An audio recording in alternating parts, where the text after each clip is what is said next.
Assalamualaikum warahmatullahi wabarakatuh. Untuk kali ini kita akan membahas periodisasi berdasarkan perkembangan kehidupan. Nah, untuk menuju manusia modern, manusia praaksara itu harus mengalami perubahan demi perubahan yang memakan waktu ribuan, bahkan jutaan tahun. Demikian pula cara hidup, bahasa komunikasi, dan alat yang digunakan dalam kehidupan sehari-hari, dimulai dari tingkat yang sangat sederhana kemudian berkembang menuju tingkat yang lebih maju. Nah, kemampuan otak untuk berpikir juga mengalami perkembangan. Hal ini membuat manusia praaksara dapat memilah-milah tindakan yang menguntungkan bagi kelangsungan hidupnya. Nah, untuk bagian-bagian periodisasinya akan Ibu bahas di slide selanjutnya.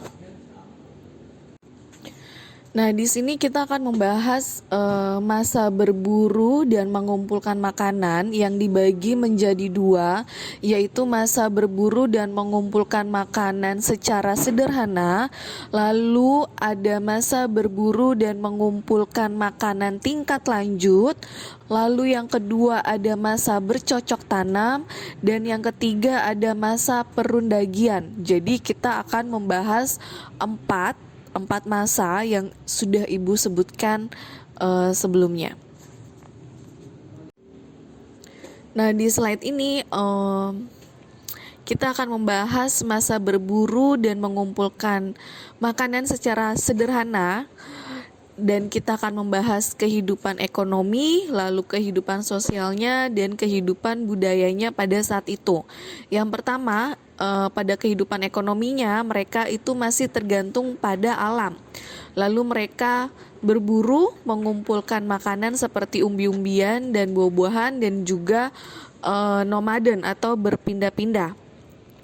Jadi pada masa ini manusia pendukungnya itu adalah Meganthropus paleojavanicus, lalu ada Pithecanthropus, dan manusia jenis Homo seperti Homo sapien atau Homo soloensis.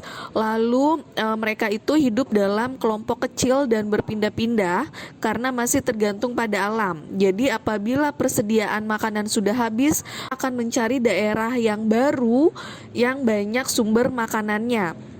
Biasanya mereka akan memilih dekat dengan sumber mata air. Nah, kegiatan yang dilakukan itu ditujukan pada pemenuhan kebutuhan makanannya, dan mereka itu mengumpulkan makanan dan juga berburu. Lalu untuk kehidupan sosialnya di sini mereka sudah ada pembagian tugas, yaitu laki-laki bertugas untuk mencari binatang buruan. Lalu binatang yang diburu itu biasanya kudanil, badak, kerbau, banteng, rusa, dan juga monyet. Lalu juga kaum perempuannya itu bertugas untuk merawat anak-anak, mengumpulkan makanan seperti umbi-umbian dan buah-buahan, juga daun-daunan, dan mereka hidup berkelompok. Jadi ada beberapa keluarga kecil yang hidup bersama. Lalu untuk kehidupan budayanya di sini mereka membuat peralatan sederhana. Umumnya peralatannya itu digunakan untuk berburu dan untuk mengeluarkan umbi dari tanah. Nah, kemampuan manusia pada masa ini masih terbatas sehingga alat yang mereka gunakan itu masih kasar. Selain batu, mereka juga menggunakan tulang dan juga kayu. Nah, selanjutnya adalah masa berburu dan mengumpulkan makanan tingkat lanjut. Masa ini berlangsung di zaman Batu Tengah atau Mesolitikum, dan manusia pendukung kehidupan ini adalah Homo sapiens dari jenis Papua melanozoid. Nah, beberapa ciri kehidupan pada masa ini adalah mereka masih bergantung pada alam dengan cara berburu dan mengumpulkan makanan. Lalu pola hidup mereka berpindah-pindah itu sudah mulai ditinggalkan. mulai ada keinginan untuk tinggal menetap walaupun masih bersifat sementara. Jadi bisa dikatakan mereka ini semi nomaden. Lalu manusia praksara ini mulai tinggal di gua alam yang dekat dengan sumber mata air atau tinggal di rumah bertonggak di tepi pantai yang meninggalkan sampah dapur atau kokenmondinger yang berasal dari kulit siput dan kulit kerang. Lalu pada masa ini mereka sudah menggunakan api, sudah bisa mengolah dan memanfaatkan api untuk kebutuhan mereka. Dan dari segi budayanya mereka sudah mengenal kesenian dalam bentuk lukisan. Jadi lukisan karya manusia purba pada masa itu dapat dijumpai di gua-gua alam tempat tinggal mereka, dan tulisan atau lukisan ini berupa lukisan tangan dan sudah diberi warna. Lalu untuk alat yang mereka gunakan itu kurang lebih sama dengan di masa sebelumnya, batu-batuan, dan juga masih menggunakan tulang juga kayu untuk mendukung kebutuhan atau kegiatan mereka. Lalu yang kedua itu ada masa bercocok tanam. Nah, masa bercocok tanam ini berlangsung pada zaman Batu Muda atau Neolitikum. Nah, pada masa ini manusia pendukungnya adalah Homo sapiens dari kelompok bangsa Proto Melayu. Nah, mereka itu sudah hidup menetap. Tempat yang dipilih di dekat sungai, danau, bukit, dan hutan, tentu saja yang dekat dengan sumber air. Dan mereka umumnya membuat rumah panggung agar terhindar dari serangan binatang buas. Dan mereka juga mulai mengenal teknik bercocok tanam, dan mereka mulai menanam berbagai macam tanaman. Lalu beberapa hewan peliharaan juga mereka mulai berternak. Lalu terjadi perubahan yang cukup mendasar dari kehidupan berburu dan mengumpulkan makanan ke cara hidup menghasilkan makanan. Jadi dari sebelumnya mereka hanya mengumpulkan buah-buahan, menarik umbi-umbian, mengumpulkan ubi-ubian, mereka berubah menjadi bagaimana cara mereka supaya menghasilkan makanan sendiri. Oleh karena itu, mereka sudah bisa hidup menetap karena tidak harus berpindah dari satu tempat ke tempat yang lain untuk mencari makanan atau mencari sumber makanan baru. Nah, kehidupan menetap ini memunculkan kesadaran penataan hidup bermasyarakat. Hal ini dilakukan dengan menunjuk seorang pemimpin desa atau pemimpin kelompok yang dapat menjamin tata tertib hidup bermasyarakat. Dan akhirnya dari sinilah mereka melahirkan desa-desa sederhana dengan basis ekonomi pertanian. Dan pada masa ini mereka juga sudah bisa membuat perahu sederhana yang digunakan untuk menangkap ikan. Dan mereka juga sudah mengenal sistem perdagangan dengan cara barter, yaitu bertukar barang. Kamu butuh apa, saya butuh apa, lalu kita bertukar. Dan masyarakat ini membuka ladang pertanian dengan cara membakar hutan.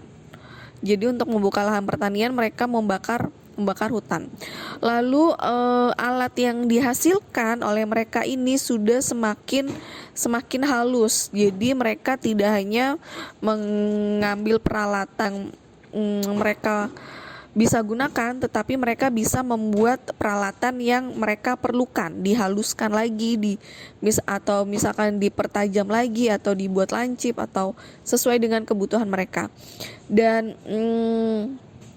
mereka sudah mengenal kepercayaan animisme dan dinamisme. Lalu yang terakhir ada masa perundagian. Kehidupan pada masa perundagian di Indonesia itu berlangsung pada zaman logam, perunggu, dan besi. Nah, pada masa ini masyarakat perundagian itu sudah hidup di desa-desa, pegunungan, dataran, tepi pantai dengan tata kehidupan yang teratur dan terpimpin. Lalu alat-alat yang dihasilkan itu terbuat dari logam, berbahan perunggu dan besi. Nah, alat dari perunggu itu antara lain ada nekara perunggu, ada kapak perunggu, bejana, arca, dan perhiasan perunggu. Untuk alat-alat itu biasanya terbuat dari besi, ada mata kapak, mata sabit, mata pisau, mata pedang, cangkul, dan tongkat. Selain perunggu, mereka juga membuat gerabah, dan gerabah ini juga memiliki perkembangan yang cukup pesat sebagai alat untuk keperluan sehari-hari maupun acara keagamaan. Nah, mereka di sini pada masa ini sudah mempunyai kepercayaan akan roh nenek moyang, dan ini berpengaruh terhadap kehidupan masyarakat yang telah ada di masa sebelumnya, serta pendirian bangunan megalitik pun itu juga terus berlanjut. Jadi bangunan-bangunan megalitik yang sudah Ibu jelaskan di sesi sebelumnya itu berlanjut pada masa ini. Lalu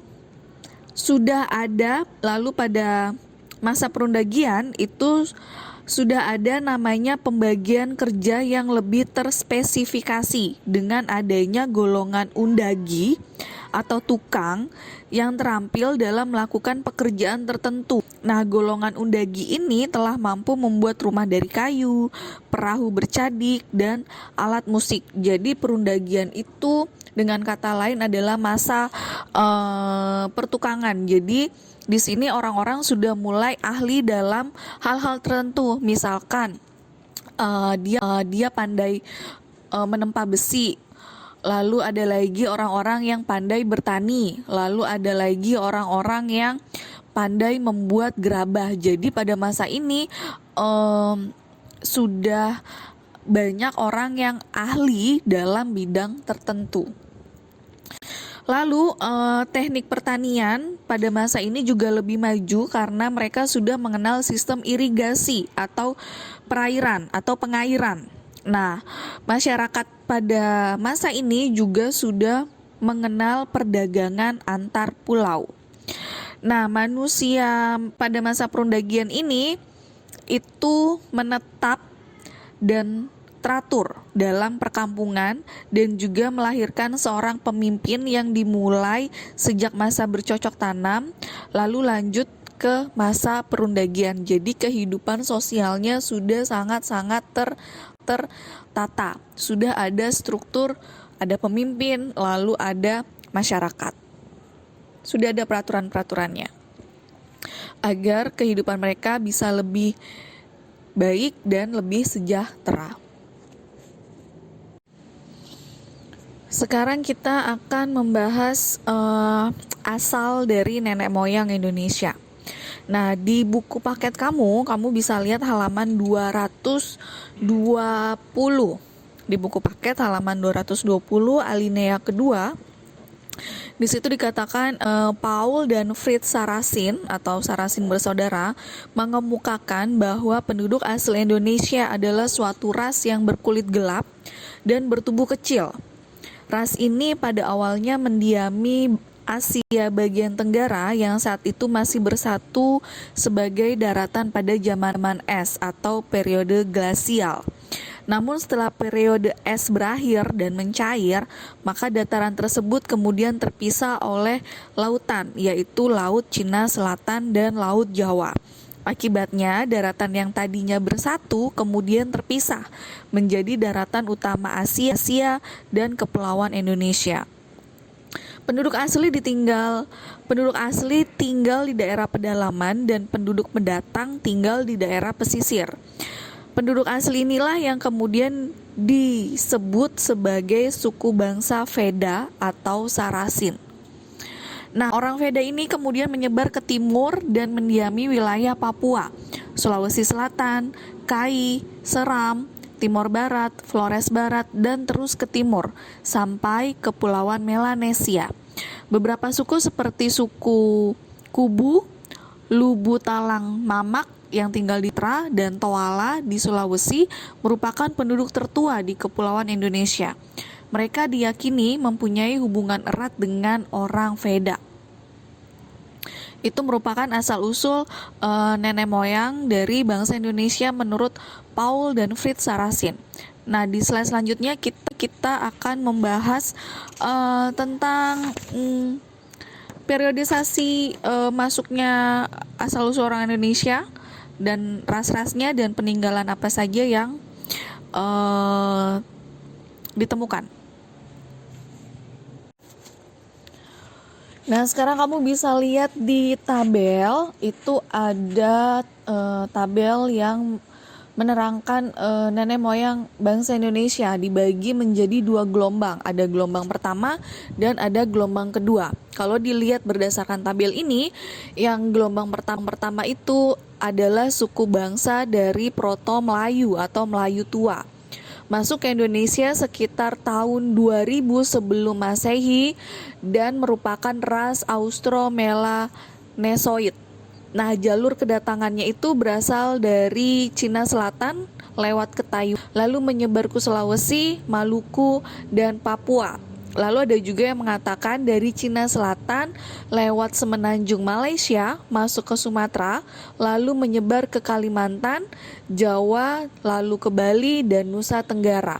Peninggalan kebudayaannya apa aja? Itu ada kapak lonjong dan kapak persegi. Nah, gelombang pertama itu keturunannya ada di mana aja sih, atau keturunannya jadi suku apa aja. Nah, yang gelombang pertama itu mereka ada di suku Toraja, suku Nias, Dayak, Sasak, dan Batak. Nah, lalu dari gelombang kedua itu dilihat dari suku bangsanya merupakan bangsa Deutero Melayu atau Melayu Muda. Masuk ke Indonesia sekitar tahun 500 sebelum Masehi dan ini merupakan ras Mongoloid. Jalur kedatangannya itu dari Cina Selatan lalu lewat Thailand dan Malaysia. Setelah itu menyebar ke sepanjang daerah pantai Indonesia. Nah, peninggalan kebudayaan dari gelombang kedua ini ada perhiasan, nekara, corong, ada candrasa dan juga moko. Nah, keturunan dari gelombang kedua ini adalah suku Minang, suku Bugis, suku Jawa, dan suku Bali. Semenjak memasuki zaman sejarah, telah terjalin hubungan yang baik antara bangsa Indonesia dengan India.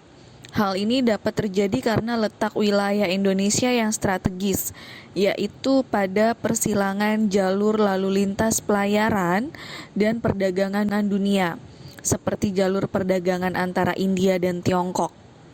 Nah, letak yang strategis ini menyebabkan pengaruh budaya asing dapat masuk dan berkembang di Indonesia seperti Hindu dan Buddha.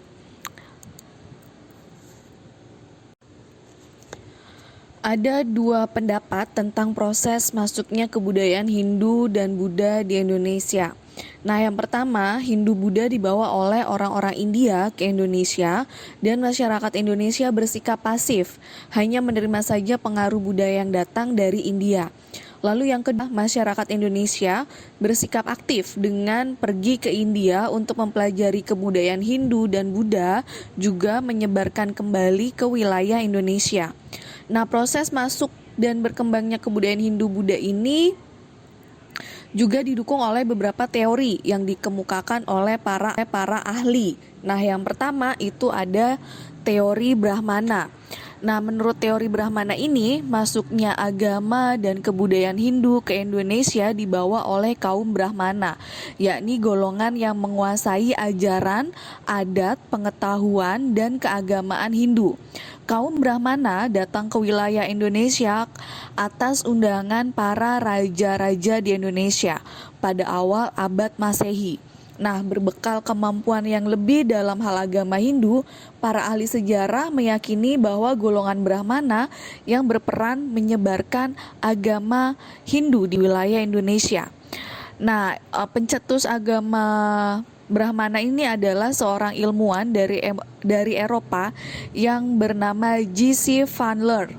Nah, kelebihannya dari teori Brahmana ini adalah kaum Brahmana merupakan golongan yang paling tahu dan paham terkait ajaran Hindu. Penyebaran ajaran Hindu juga dapat dikatakan sebagai tugasnya. Selain itu, temuan sejarah terkait prasasti di Indonesia itu menggunakan bahasa Sanskerta yang dianggap sama dengan bahasa yang digunakan di India.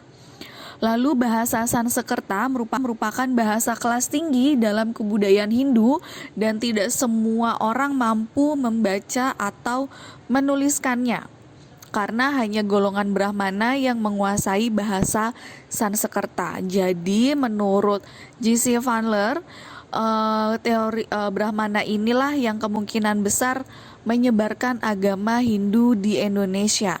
Tetapi teori Brahmana ini mempunyai kelemahan, yaitu teori Brahmana selain bukti akuratnya ada juga yang membantah bahwa teori Brahmana itu tidak pas jika dihubungkan dengan penyebaran agama Hindu di Indonesia. Hal ini berkaitan dengan ajaran Hindu kuno yang menyebabkan bahwa kaum Brahmana dilarang untuk menyeberangi lautan dan meninggalkan tanah airnya. Apabila hal itu terjadi, mereka akan kehilangan hak atas kastanya sebagai seorang Brahmana. Jadi kalau misalkan kaum Brahmana meninggalkan tanah kelahirannya, maka kasta Brahmananya itu akan dicabut. Selanjutnya ada teori Vaishya. Teori Vaishya ini menyatakan bahwa agama Hindu dibawa oleh para pedagang. Teori ini dikemukakan oleh N.J. Krom yang berpendapat bahwa agama Hindu-Buddha masuk ke Indonesia dibawa oleh pedagang dari India. Agama tersebut bisa disebarkan dengan cara pernikahan, hubungan dagang, atau interaksi dengan penduduk setempat saat pedagang dari India bermukim untuk sementara waktu di Nusantara. Para pedagang itu bukan hanya membawa barang-barang dagangannya aja, tetapi juga membawa adat dan kebiasaan dari negaranya.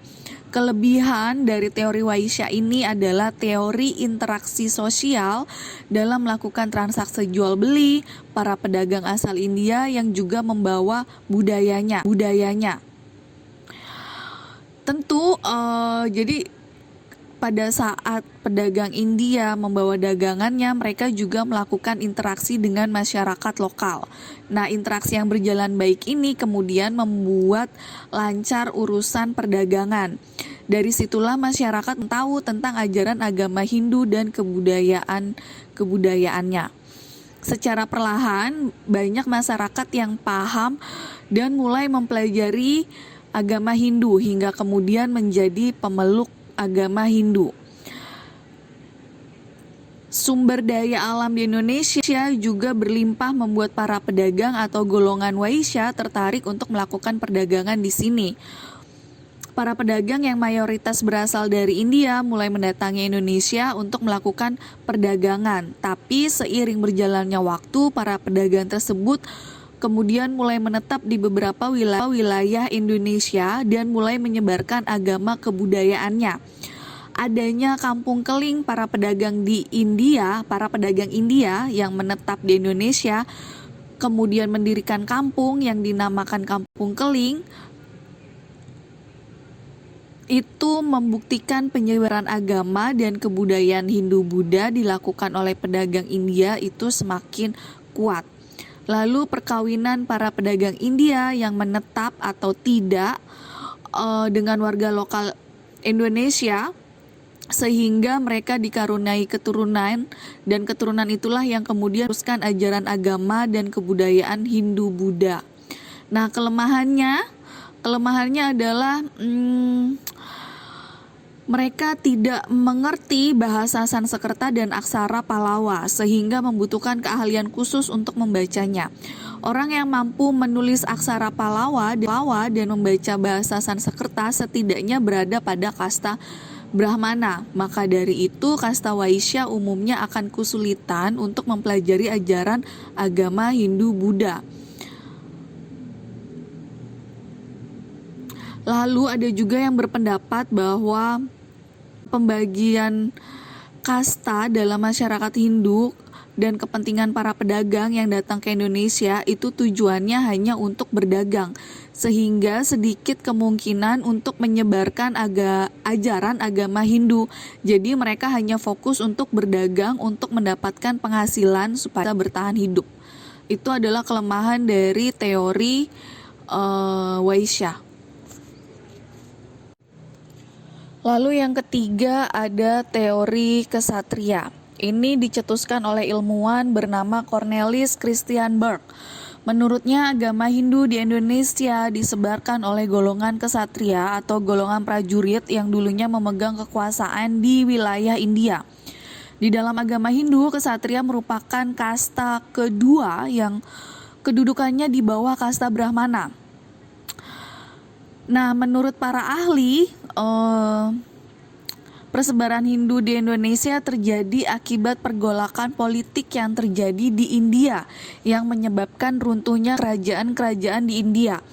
Penguasa yang kalah kemudian melarikan diri ke berbagai wilayah. Salah satu tujuan pelariannya adalah Indonesia. Begitu tiba di Indonesia, golongan kesatria mendirikan sebuah komunitas kecil yang kemudian berkembang menjadi kerajaan atau pemerintahan baru. Dari situlah mereka kemudian menyebarkan pengaruh dan budaya Hindu kepada masyarakat setempat.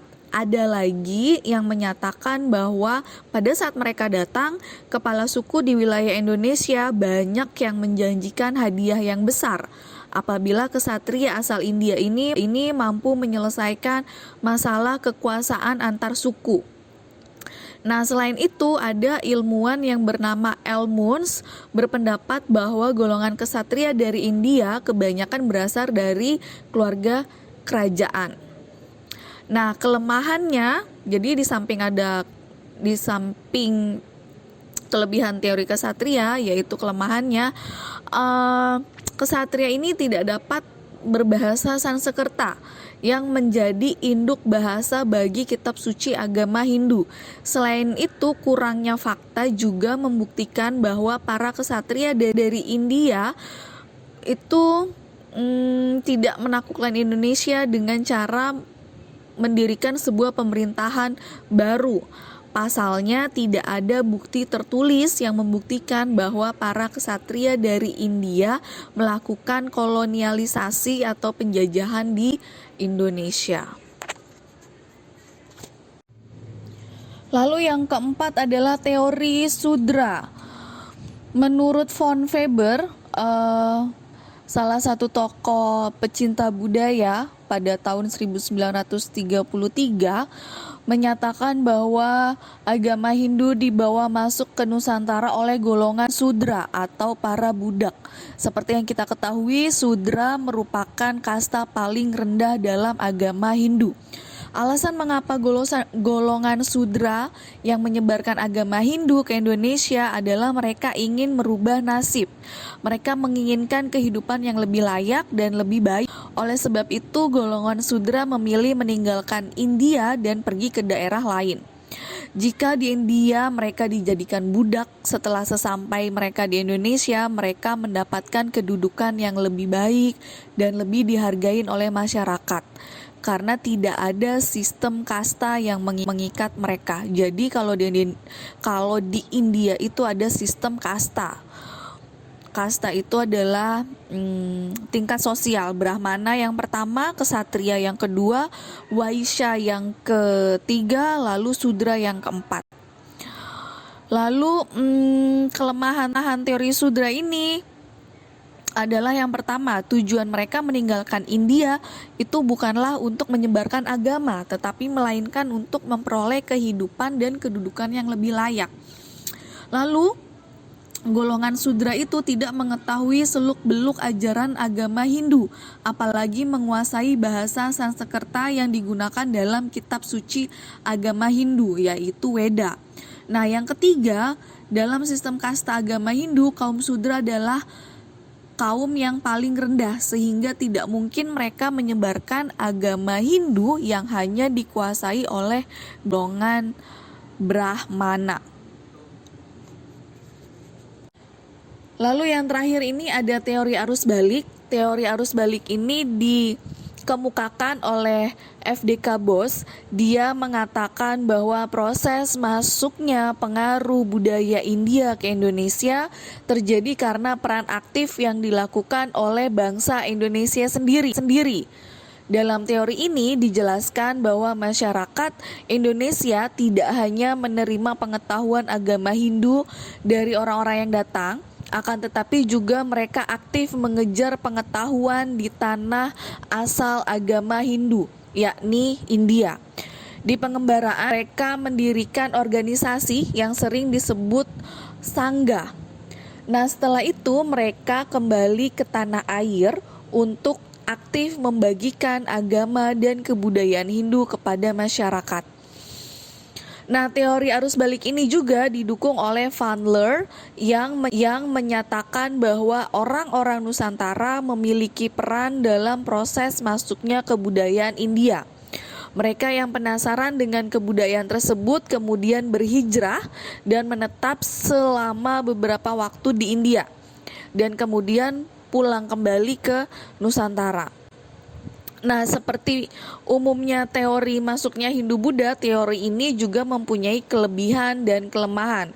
Nah, kelebihannya adalah dari teori arus balik ini adalah ditemukannya prasasti Nalanda yang menjelaskan pembangunan wihara untuk pelajar dari kerajaan Sriwijaya di Indonesia. Ibu ulangin sekali lagi. Jadi kelebihannya adalah ditemukannya prasasti Nalanda yang menjelaskan pembangunan wihara untuk pelajar dari kerajaan Sriwijaya di India. Jadi kerajaan Sriwijaya mengirimkan pelajarnya untuk belajar di India.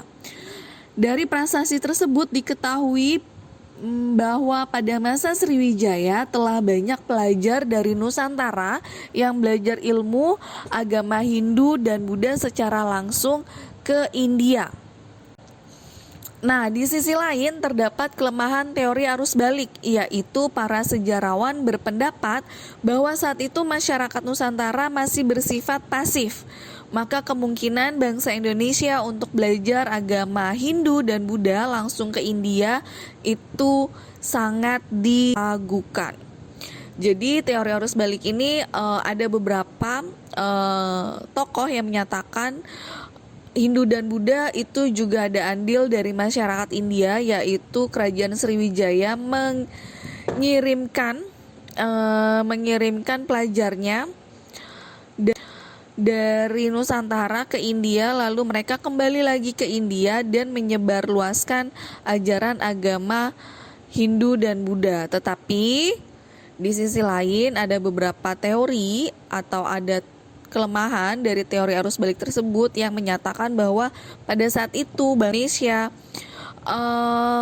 masih pasif. Jadi mereka hanya menerima tapi tidak mencari. Jadi ada beberapa yang menyatakan bahwa teori yang menyatakan pelajar Indonesia pergi ke India itu diragukan. Untuk materi di sini, di slide ini, Ibu rasa cukup. Materi periodisasi berdasarkan perkembangan kehidupan, lalu asal-usul bangsa Indonesia atau ras yang ada di Indonesia, dan juga teori masuknya agama Hindu dan Buddha di Indonesia. Ibu harap kamu bisa memahami, dibaca lagi buku pelajarannya, dan kalau mau lebih mengerti, kamu bisa mendengarkan kembali apa yang sudah Ibu jelaskan di video ini dan juga mencatatnya. Seperti yang Ibu bilang sebelumnya, jika kamu mencatat penjelasan dari Ibu walaupun nggak banyak, misalkan sehalaman atau 2 halaman, itu akan Ibu berikan nilai lebih ke kalian. Terima kasih sudah menjelaskan, semoga bisa lebih memahami materinya. Assalamualaikum warahmatullahi wabarakatuh.